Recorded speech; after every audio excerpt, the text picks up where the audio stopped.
All right, this is lesson 6-8, applying coordinate geometry. We're going to learn how to name coordinates of special figures by using their properties. Quick review here.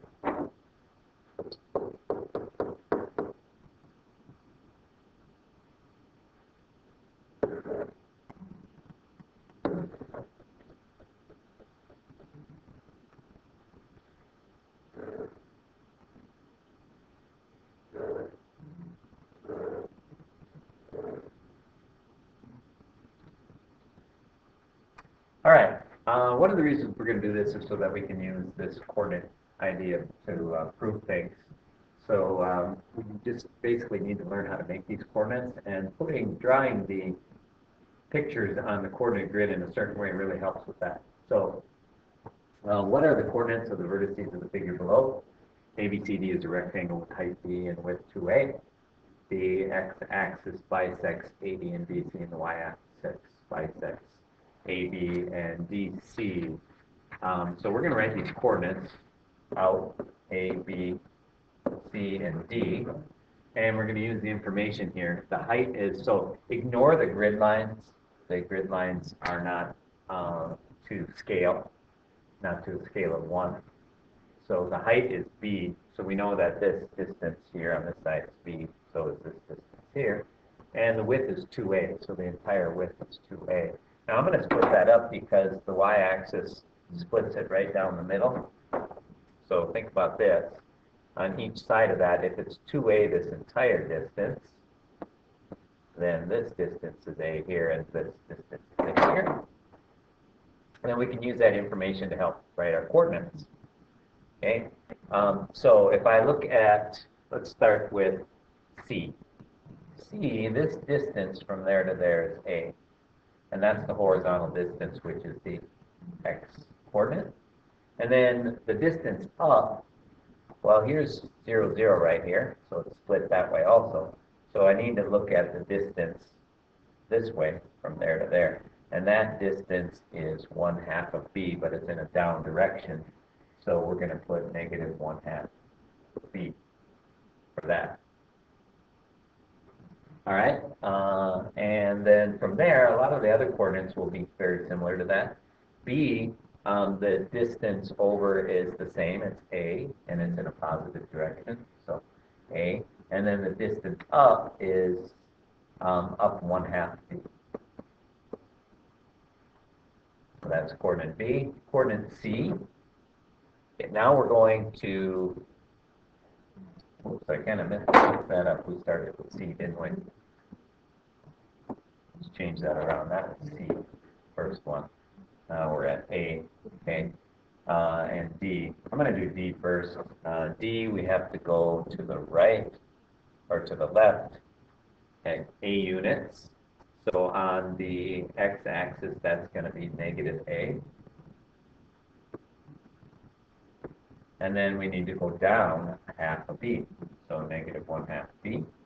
And then A, we need to go to the right, to the left, A units, so negative A, and then up 1/2 of B.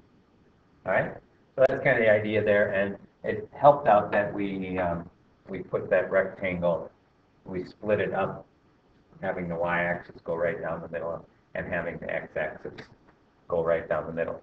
So go ahead and try that with this, and check back with your answers.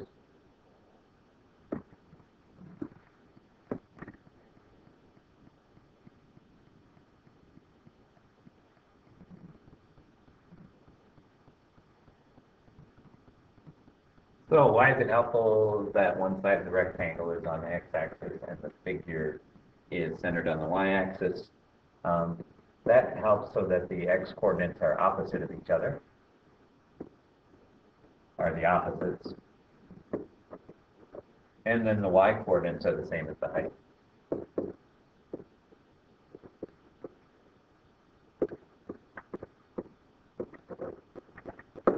All right. Problem 2, using variable coordinates. What we're going to do here is use the variable coordinates to help us show a result. In this case, what are the coordinates point at the intersection of the diagonals of the parallelogram. So we're going to use coordinates to help us find that. So to do that, we have to find, we have to know something about parallelograms. Parallelograms have bisecting diagonals. So the place where these two diagonals meet, and I'll just do it with a dotted line right here, that and that, are midpoints of those diagonals. So we really only have to find one midpoint of a diagonal. All right? And the midpoint formula is, we add the x-coordinates together and divide by 2. So this is the midpoint. And then we add the y-coordinates together and divide by 2. All right? In this case, the coordinates are expressions. And it's up to you which ones you want, but this point here is at 0, 0. It might be beneficial to use that one. The midpoint is just halfway between the x-coordinates and halfway between the y-coordinates. So let's go ahead and do that. And to get that, we're just going to add the x-coordinates together. So 2a plus 2b plus 0. And divide that by 2. And I'll simplify that in a second, but just so you can see. And then we're going to add the y-coordinates together. 2c plus 0 and divide by 2. And that's the midpoint. And if we do that, adding 0 doesn't change it, but we can divide 2a plus 2b both by 2. So we get a plus b divided by 2. And then 2c divided by 2 is just c. And that should be the coordinates of the midpoint.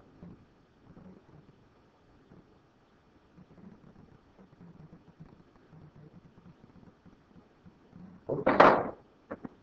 Forgot we divided that by 2, so we just have a plus b there. There you go. All right, so right in there is a plus b, comma c.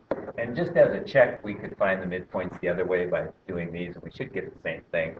So if I took 2a plus 2b this way, so I'm adding the x-coordinates together, and divide that by 2, again, we get just a plus b, because those 2's all divide out. So that's a plus b, which is the same as that.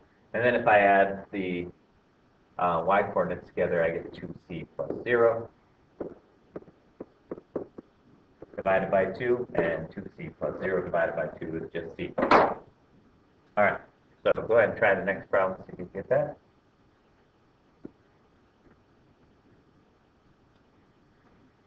All right, so it makes sense that that coordinate there is 2a plus 2b because we're really adding two chunks. One of those chunks is this little piece right here, 2b, and then plus this other piece here, which is 2a. So add the two together. And that is because we have two horizontal distance to get there. And we're adding those.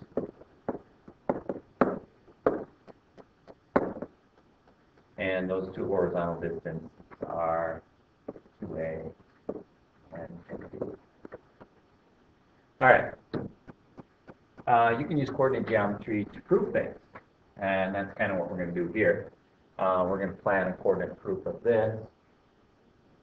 We want to show that the midpoints of the side of a kite form a rectangle. And if we do it in a generalized way, then we're really proving that anytime you do this, you get a rectangle. And I'm just going to kind of locate where I think those midpoints are about. And I could be wrong, but we can see that we get a shape that kind of looks like a rectangle there. And but we can prove that if we can just find these coordinates. Okay. So our given is that we have a kite. So we have a kite. So we can use some of the ideas that we know about kites there. And we're also given that the coordinates of this kite are going to be from this coordinate plane. And I'm going to write those down right here. And use this information. Okay, IE is 2a. So this length is 2a, so if we think about that, this distance right here is a, and this distance right here is a. And kn is 2b. And since we're doing midpoints, that's why we're doubling everything, because when you do midpoints, you have to divide by 2. So if we double everything, it'll be easier to divide by 2. And then this distance right here is 2c. And now we're going to write the coordinates using that information. And that's our other given, our coordinates. So our coordinates of k, it's just a distance of 2b up. And we're in the center of the graph, so x would be 0, y would be 2b. The coordinates of e, we are at 0 on the y-axis, and then we're over a on the x-axis, so that would be a0.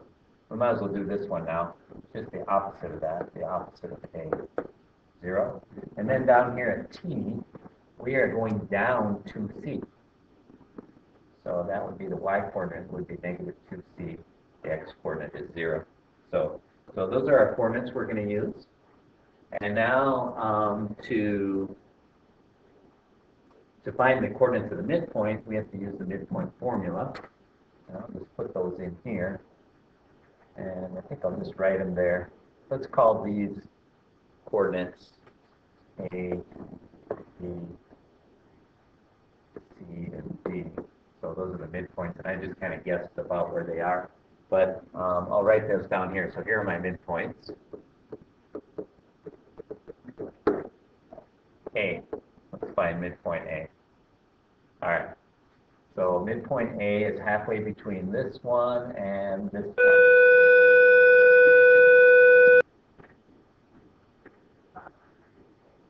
So I'm going to go ahead and add the x-coordinates together.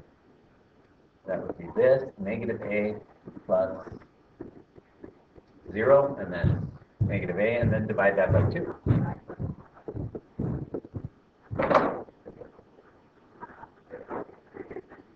And then, or you could call that negative 1/2 a also if you want. Maybe that's a little bit better. Let's call that negative 1/2 a.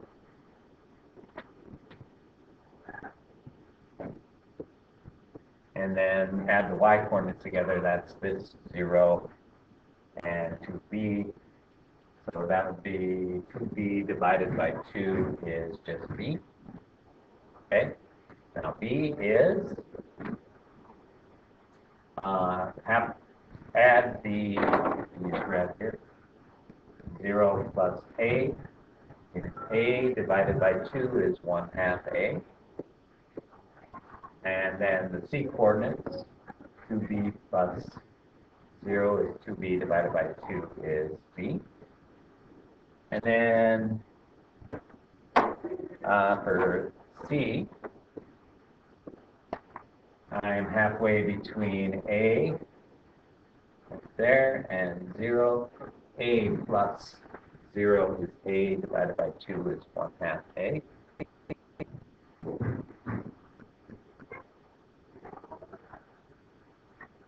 And then halfway between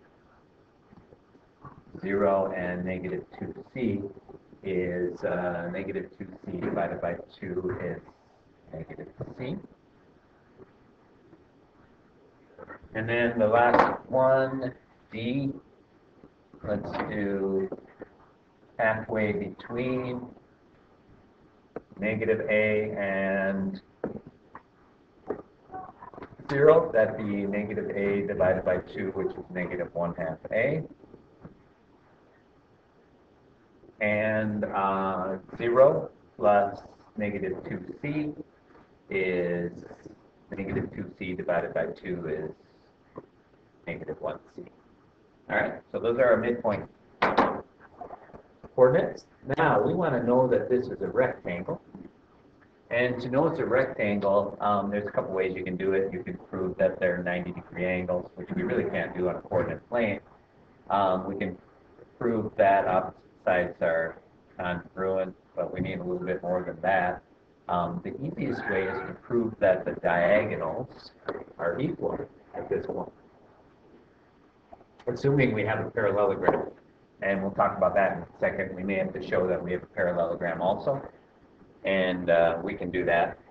But the diagonals are